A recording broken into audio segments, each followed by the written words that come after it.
Let's take a look at our top stories.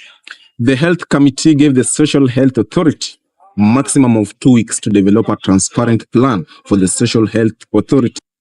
Despite over 18 million Kenyans registered for the SHA, only 4 million have managed to pay for their premium. This happens after a collective complaint from the Kenyan citizens on the failure of the Social Health Authority. Brenda Tieno with the details. The Health Committee of the National Assembly convened with the board members of the Social Health Authority SHA on Monday to address inquiries regarding the delays and shortcomings in the social health scheme. According to Robert Bukosa, the chairperson of the committee, the parliament has put 4 billion, yet what is spent is 375 million at now. The parliament has put 2 billion, but only 21 million is spent. This means that the money is enough and the hospitals should continue claiming their money and people continue being offered services. He said that these things should come out clear to avoid debate on the 2 billion when the 2 billion is not yet exhausted. What you spend is 375 million up to now. Parliament has put 2 billion. What you spend is 21 million, meaning the money is enough. People should... the hospitals should continue claiming their money and people continue being offered services. These are things that I think needs to come out very clearly so that we don't need to have people debating that that there is only 2 billion when the 2 billion is not been exhausted. Brenda reporting, TNM News. The former Deputy President Rigathi Gachagua criticized His Excellency President William Ruto for undermining the dignity of the presidency. The former Deputy President said that the president is demeaning his presidency. He ended up saying that the presidency is the symbol of national unity, a dignified office, and when he results in abuse and insult, abusing the people of Kenya, yet he is the president. Dorcas Kang with more details. During the funeral service of the late Mzee William Nderitu Ngatia, father of the Laikipia Senator John Kinyua, he said that he told the president not to touch the mountain, but the president did and saw what happened. He also added that he told him not to touch the payslip, and he did, and the president also knows what happened. I told you not to touch the mountain. You touched. You know what has happened. I told you not to touch the payslip. You touched the payslip. You know what has happened. Mr. President, na hao watu usiwachukue hivi. Ukiwatukana tena watakutukana. Na mtakosania heshima na hawa. Kati huo. Hapa anatukana wa Kenya. Wewe solve problem yako, hii uchumi umeharibu, utajua vile utafanya. From Top Notch Media, home of news, being your news reporter, Dorcas Kangu. Aru manyoba yitu. Kenya's Raila Odinga is vying for the African Union Commission chairperson seat, facing stiff competition from Djibouti's Mohamed Ali Yusuf, with the backing of at least 28 nations. Brian Odhiambo with more details. We need to make our contribution to this agenda of climate change. As the African Union Commission AUC chairperson elections approach, Kenya's Raila Odinga is emerging as formidable candidate, reportedly securing a backing of at least 28 nations. The elections are set to take place on February 15th and 16th during the 38th AU summit in Addis Ababa, Ethiopia, which requires the candidate to have at least 2,000 of the 49 eligible votes, amounting to 33 votes to clinch the chairmanship. Odinga faces competition from Djibouti's Foreign Affairs Minister Mohamed Yusuf and a former Madagascar Foreign Minister. The Kenyan government under President William Ruto has been actively lobbying across the continent to garner support for Odinga's bid. We have also made a decision as heads of state that we are going to buy more shares. Like, for example, Kenya, we're buying more shares in Afriexim, we're buying more shares in TDB, we're buying more shares because we need to support this institution A delegation of at least 100 members of parliament led by President William Ruto is expected to travel to Ethiopia ahead of elections to further bolster Odinga's campaign.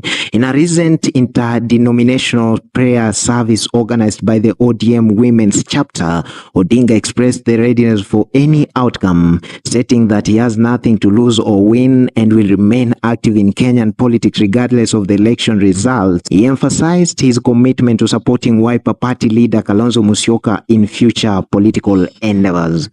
Kura itapigwa Jumamosi hii ambayo inakuja. Sio? Mimi naenda. Nikichaguliwa sawa. Nisipochaguliwa sawa.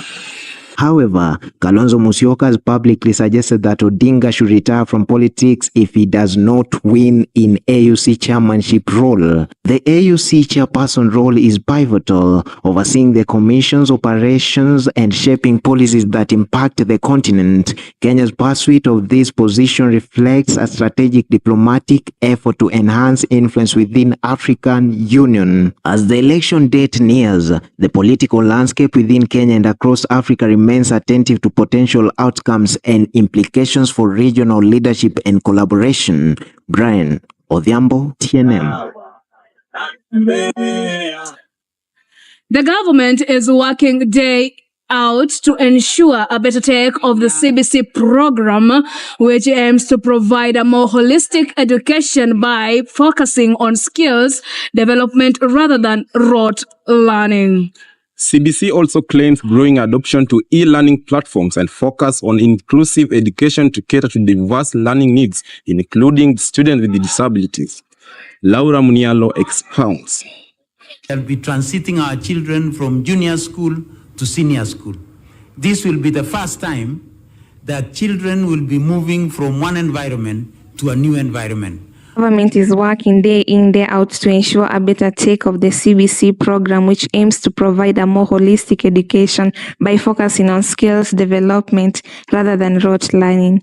CBC also aims adoption of e-learning platforms and focus on inclusive education to cater to diverse learning needs, including students with disabilities.